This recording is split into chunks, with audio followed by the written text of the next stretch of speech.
Another special guest is now joining us on this broadcast. Naina Lal Kidwai, past president of FICCI and chair ISC, is now joining us. Thanks very much, Ms. Kidwai, for taking the time out and speaking to us here on ET. Now, I want to talk to you about the big GST reset, which is expected to give a fillip to consumption. But is this policy intervention coming in a tad late, 8 years late, as the opposition claims? You know, one can only celebrate what we have in hand, and the timing is terrific. We have seen India moving forward in terms of our own GDP growth. There were concerns that there was some slowing down, and the timing, therefore, of the GST big change as it's happening now is really very welcome. So let's celebrate where we are. The fact that this will create demand, that demand in turn leads to higher revenues for companies and hopefully more capex as well, because companies then begin to fill the excess capacities they had.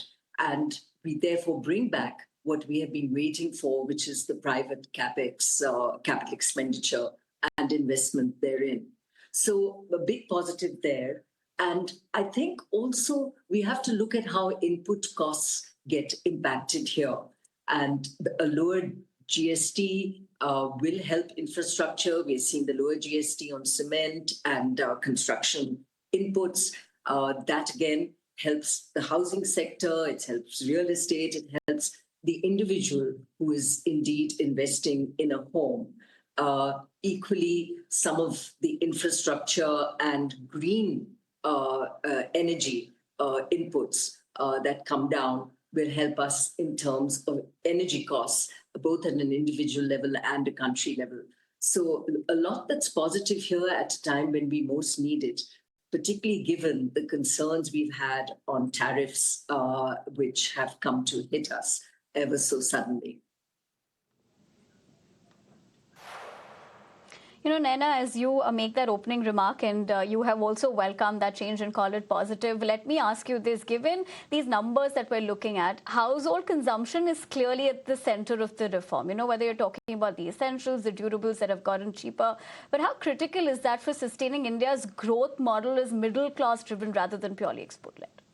I think very critical because, you know, we've been talking about the fact that demand has just not been picking up and the impact therein on capex. So giving more money into the hands of a consumer, middle class, rural, however you want to construe it, GST has, with this reform, brings a huge benefit in terms of consumption and at every level. So I do believe that it is critical. It's critical for the middle class. It's critical for some of the rural demand we were just beginning to see green shoots of and will help push that forward as well.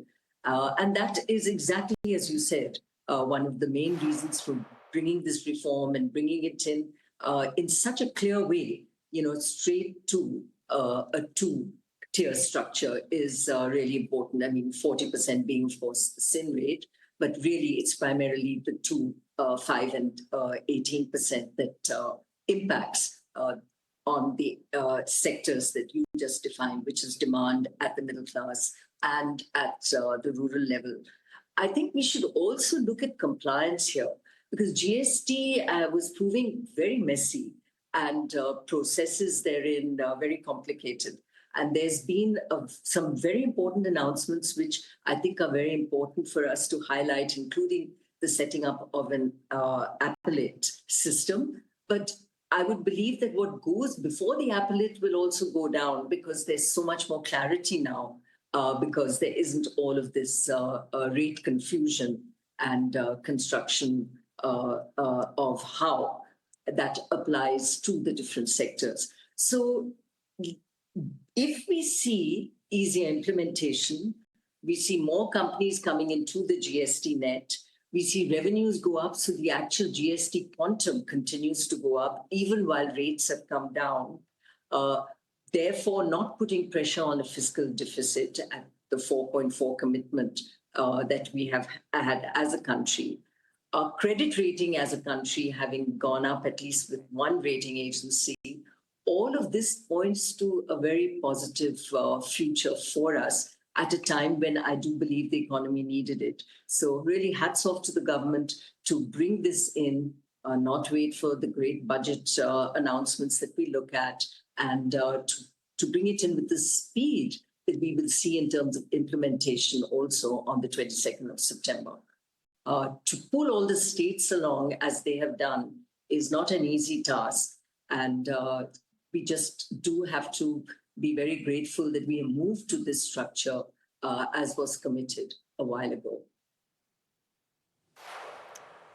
Right. Ms. Kidwai, now remains to be seen how implementation of this exercise is carried out, given the fact that at least for our corporates, compliance has been made easy. But will that translate into more private investment? That remains to be seen. And we'll come to that point in just a bit. But let me go back to the tariffs point that you made. Essentially, the main intention behind this exercise has been to boost domestic demand. However, there is some relief which is given to leather, textiles and handicraft sectors. But how much of this booster shot will help in offsetting the impact of Trump's tariffs, and what more does the government need to do at this point?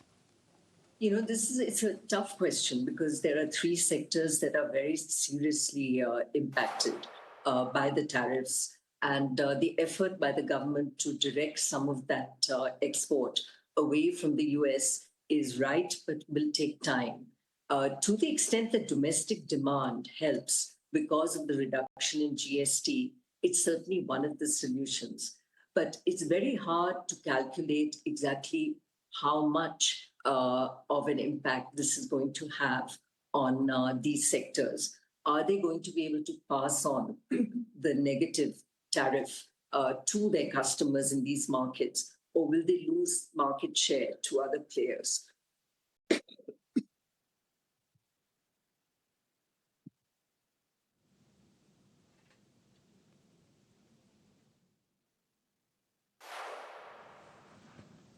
Right, Ms. Naina. In fact, as you put that into perspective on that note, the both of us want to thank you very much for joining us on the show, sharing with us your perspective as to how you're essentially looking at this. But for the moment, we leave the conversation at that. Thank you very much for joining us once again. Thank you. Thank you very much. But we continue to put